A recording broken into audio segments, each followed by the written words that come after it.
ರೇಣುಕಾಸ್ವಾಮಿ ಕೊಲೆ ಕೇಸ್ನಲ್ಲಿ ಈಗಾಗಲೇ ದರ್ಶನ್ ಜೈಲು ಹಕ್ಕಿಯಾಗಿದ್ದಾರೆ. ಆದರೆ ಜೈಲಿನ ವಾತಾವರಣಕ್ಕೆ ಒಗ್ಗಿಕೊಳ್ಳೋದಕ್ಕೆ ಬಹಳ ಪ್ರಯತ್ನವನ್ನ ಅವರು ಪಡ್ತಾ ಇದ್ದಾರೆ. 3 ವಾರವಾದರೂ ಕೂಡ ದರ್ಶನ್ಗೆ ಜೈಲೂಟ ಇನ್ನೂ ರುಚಿಸ್ತಾ ಇಲ್ಲ. ಜೈಲಿನಲ್ಲಿ ಮನೆ ಊಟ ಕೊಡುವಂತೆ ಮನವಿಯನ್ನ ಮಾಡಿಕೊಳ್ಳಲಾಗಿದೆ.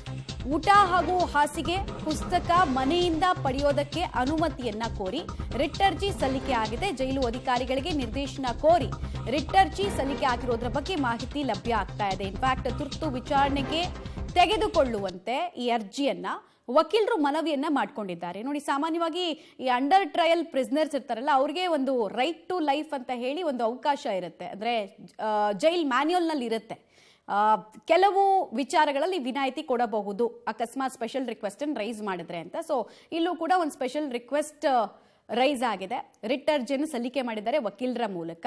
ಮನೆಯಿಂದ ಊಟ, ಬುಕ್ಸು ಜೊತೆಗೆ ಹಾಸಿಗೆಯನ್ನ ಕೊಡಿಸುವಂತೆ ಮನವಿಯನ್ನ ಮಾಡ್ಕೊಂಡಿದ್ದಾರೆ. ಕೋರ್ಟ್ ಏನಾದರೂ ಡೈರೆಕ್ಷನ್ ಅನ್ನ ಕೊಟ್ರೆ ಈ ಎಲ್ಲಾ ಫೆಸಿಲಿಟೀಸ್ ಕೂಡ ದರ್ಶನ್ಗೆ ಲಭ್ಯ ಆಗುತ್ತೆ.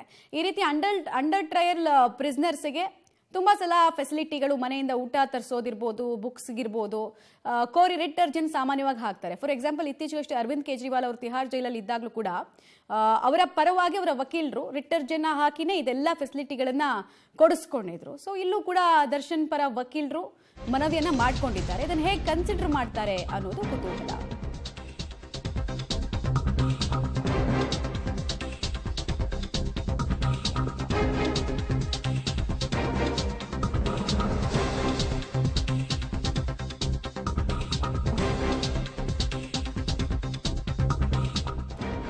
ಮತ್ತೆ ರಿಟ್ ಅರ್ಜಿಯಲ್ಲಿ ರೀಸನ್ಸ್ ಕೊಡಬೇಕು. ಯಾಕೆ ಊಟ ಮನೆಯಿಂದ ಬೇಕು, ಏನಕ್ಕೆ ಪುಸ್ತಕ ಬೇಕು ಅಂತೆಲ್ಲ ರೀಸನ್ಸ್ ಕೊಡಬೇಕು. ಸೊ ರೀಸನ್ ಕೊಡ್ತಾ ಇದ್ದಾರೆ ನೋಡಿ. ಜೈಲು ಊಟ ತಿಂದ್ರೆ ಫುಡ್ ಪಾಯ್ಸನ್ ಆಗ್ತಾ ಇದೆ ಅನ್ನೋದನ್ನ ದರ್ಶನ್ ಪರ ವಕೀಲರು ಮೆನ್ಷನ್ ಮಾಡಿದ್ದಾರೆ. ರಿಟ್ ಅರ್ಜಿಯಲ್ಲಿ ನಟ ದರ್ಶನ್ಗೆ ಮನೆಯಿಂದ ಊಟ ಒದಗಿಸೋ ನಿಟ್ಟಿನಲ್ಲಿ ಒಂದು ಡೈರೆಕ್ಷನ್ ಕೊಡುವಂತೆ ಕೋರಲಾಗಿದೆ. ಸೊ ಅಲ್ಲಿನ ಊಟ ಡೈಜೆಸ್ಟ್ ಆಗ್ತಾ ಇಲ್ಲ, ಕಷ್ಟ ಆಗ್ತಾ ಇದೆ, ಆರೋಗ್ಯದಲ್ಲಿ ಏರ್ಪೇರ್ ಆಗ್ತಾ ಇದೆ. ಹೀಗಾಗಿ ಮನೆ ಊಟನೇ ಕೊಡಿಸೋ ರೀತಿ ಒಂದು ಡೈರೆಕ್ಷನ್ ಕೊಡಿ ಅಂತ ಕೇಳ್ಕೊಂಡಿದ್ದಾರೆ. ಕಾರಣ, ಜೈಲಿನಲ್ಲಿ ಲಭ್ಯ ಇರುವಂತಹ ಊಟದ ಕಾರಣಕ್ಕೆ ಹಲವು ಆರೋಗ್ಯ ಸಮಸ್ಯೆಗಳನ್ನ ದರ್ಶನ್ ಎದುರಿಸ್ತಾ ಇದ್ದಾರಂತೆ. ಡೀಟೇಲ್ಸ್ ಕೊಡ್ತಾರೆ. ನೇರ ಸಂಪರ್ಕದಲ್ಲಿ ಜಾಯ್ನ್ ಆಗ್ತಾ ಇದ್ದಾರೆ ಮುರಳಿ. ಸಾಮಾನ್ಯವಾಗಿ ಅಂಡರ್ ಟ್ರಯಲ್ ಪ್ರಿಸ್ನರ್ಸ್ಗೆ ಇಂಥದ್ದೊಂದು ಅವಕಾಶ ಇರುತ್ತೆ. ಅಂದ್ರೆ ರಿಟ್ ಅರ್ಜಿ ಮೂಲಕ ಬೇಕಾದಂತಹ ಕೆಲವು ಫೆಸಿಲಿಟಿಗಳನ್ನ ಪಡ್ಕೊಳ್ಬಹುದು ಅಂತ. ಸೊ ಇಲ್ಲಿ ಈ ಅರ್ಜಿಯನ್ನು ಸಲ್ಲಿಕೆ ಮಾಡಿದ್ದಾರೆ. ಕೋರ್ಟ್ ಇದನ್ನ ಯಾವಾಗ ವಿಚಾರಣೆಗೆ ಕೈಗೆತ್ತಿಕೊಳ್ಳೋ ಸಾಧ್ಯತೆ ಇದೆ? ಉಳಿದಂತೆ ಏನೆಲ್ಲ ಮೆನ್ಷನ್ ಮಾಡಿದ್ದಾರೆ ರಿಟ್ ಅರ್ಜಿಯಲ್ಲಿ? ಖಂಡಿತವಾಗ ಮಮತಾ, ಯಾಕಂದ್ರೆ ಕಳೆದ 3 ವಾರಗಳ ಹಿಂದೆ ಪರಪ್ಪನಗರಕ್ಕೆ ಸೇರಿರುವಂತಹ ದರ್ಶನ್ ಏನಿದೆ, ದರ್ಶನ್ಗೆ ಅಲ್ಲಿಯ ಊಟ ಸರಿಯಾಗಿ ಹೋಗ್ತಾ ಇಲ್ಲ ಮತ್ತು ಅವರು ಮಾಡಿದಂಥ ಊಟ ಏನಿತ್ತು ಅದು ಸರಿಯಾಗಿ ಜೀರ್ಣ ಆಗ್ತಾ ಇಲ್ಲ. ಜೊತೆಗೆ ಫುಡ್ ಪಾಯ್ಸನ್, ಪದೇ ಫುಡ್ ಪಾಯ್ಸನ್ ಆಗ್ತಾ ಇದೆ ಮತ್ತು ಅತಿಸಾರ, ಬೇದಿ ಈ ರೀತಿಯ ಸಮಸ್ಯೆಗಳು ಅವರಿಗೆ ಅನಾರೋಗ್ಯಕ್ಕೆ ಈಡನ್ನ ಮಾಡ್ತಾ ಇದೆ. ಆ ಹಿನ್ನೆಲೆಯಲ್ಲಿ ಮನೆ ಊಟವನ್ನು ಒದಗಿಸ್ಕೊಡ್ಬೇಕು ಅಂತೇಳಿ ಹೈಕೋರ್ಟ್ಗೆ ರಿಟ್ ಅರ್ಜಿಯನ್ನು ಸಲ್ಲಿಕೆಯನ್ನು ಮಾಡಿರುವಂಥದ್ದು. ಮಮತಾ, ನಾವು ಈ ಹಿಂದೆ ಸಾಕಷ್ಟು ಪ್ರಕರಣಗಳಲ್ಲಿ ನೋಡಿದ್ದೀವಿ. ಕರ್ನಾಟಕದಲ್ಲೇ ಸಾಕಷ್ಟು ಜನ ಜೈಲಿಗೆ ಹೋದಂಥವರು ಈ ರೀತಿಯಲ್ಲಿ ಅವಕಾಶಗಳನ್ನ ಕೋರ್ಟ್ನ ಮೂಲಕ ಪಡ್ಕೊಂಡಿರುವಂಥದ್ದು, ಮನೆ ಊಟವನ್ನು ಕೂಡ ಪಡ್ಕೊಂಡಿರುವಂತಹ ಉದಾಹರಣೆಗಳನ್ನ ನೋಡಿದ್ದೀವಿ.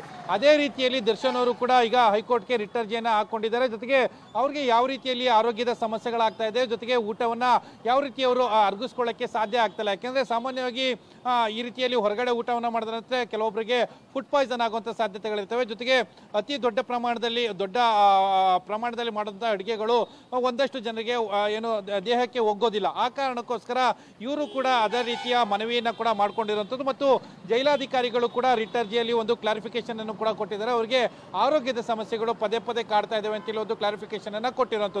ಇವತ್ತು ಮಧ್ಯಾಹ್ನ 12 ಗಂಟೆ ಸಂದರ್ಭದಲ್ಲಿ ಈ ರಿಟ್ ಅರ್ಜಿಯನ್ನ ಸಲ್ಲಿಕೆಯನ್ನ ಮಾಡಿರುವಂಥದ್ದು ಮತ್ತು ತುರ್ತು ಅರ್ಜಿ ವಿಚಾರಣೆಗೆ ಕೈಗೆತ್ತಿಕೊಳ್ಬೇಕು. ಯಾಕಂದ್ರೆ ಅವರಿಗೆ ಪದೇ ಆರೋಗ್ಯದ ಸಮಸ್ಯೆಗಳಾಗ್ತಾ ಇದೆ ಮತ್ತು ಊಟ ಸರಿಯಾಗಿ ಸೇರದೇ ಇರೋ ಹಿನ್ನೆಲೆಯಲ್ಲಿ ಸಾಮಾನ್ಯವಾಗಿ ಅವರು ಹಾಸ್ಪಿಟಲೈಸ್ ಆಗುವಂಥದ್ದು ಅಥವಾ ಆಸ್ಪತ್ರೆಯಲ್ಲಿ ಸೇರ್ಕೊಳ್ಳುವಂತ ಪರಿಸ್ಥಿತಿಗಳು ಎದುರಾಗ್ತವೆ. ಆ ಹಿನ್ನೆಲೆಯಲ್ಲಿ ತುರ್ತು ಅರ್ಜಿ ವಿಚಾರಣೆಯನ್ನ ಕೈಗೆತ್ತಿಕೊಳ್ಬೇಕು ಅಂತೇಳಿ ಇವತ್ತು ಹೈಕೋರ್ಟ್ಗೆ ಒಂದು ಮನವಿಯನ್ನು ಕೂಡ ಮಾಡ್ಕೊಂಡಿರುವಂಥದ್ದು. ಬಹುತೇಕ ಅದು ಇವತ್ತು 3 ಅಥವಾ 3:30 ಸಂದರ್ಭದಲ್ಲಿ ಅಥವಾ ಕೊನೆಯ ಹಂತದಲ್ಲಿ ಅಂದ್ರೆ 5 ಗಂಟೆಯ ಸಂದರ್ಭದಲ್ಲಿ ಅರ್ಜಿ ವಿಚಾರಣೆಯನ್ನ ಕೈಗೆತ್ತಿಕೊಳ್ಳುವಂತ ಸಾಧ್ಯತೆಗಳು ಇದಾವೆ. ಆ ಸಂದರ್ಭದಲ್ಲಿ ಸಿ.ವಿ. ನಾಗೇಶ್ ಅವರು, ಅಂದ್ರೆ ದರ್ಶನ್ ಅವರ ಪರ ವಕೀಲ ಸಿ.ವಿ. ನಾಗೇಶ್ ಅವರು ಬಂದು ವಾದವನ್ನು ಕೂಡ ಮಂಡನೆ ಮಾಡಿ ಮತ್ತು ಅದಕ್ಕೆ ಯಾವ ರೀತಿಯಲ್ಲಿ ಅವಕಾಶವನ್ನು ಕಲ್ಪಿಸ್ಕೊಡ್ಬೇಕು, ಯಾವುದೋ ಮನವಿಯನ್ನ ಕೋರ್ಟ್ಗೆ ಮಾಡ್ಕೊಳ್ಬೇಕು, ಈ ರೀತಿಯ ಪ್ರಯತ್ನಗಳನ್ನ ಮಾಡುವಂತ ಸಾಧ್ಯತೆಗಳು ಕೂಡ ಇರುವಂತದ್ದು. ಮಮತಾ, ರೈಟ್. ಧನ್ಯವಾದ ಮುರಳಿ ತಮ್ಮೆಲ್ಲ ಮಾಹಿತಿಗಾಗಿ.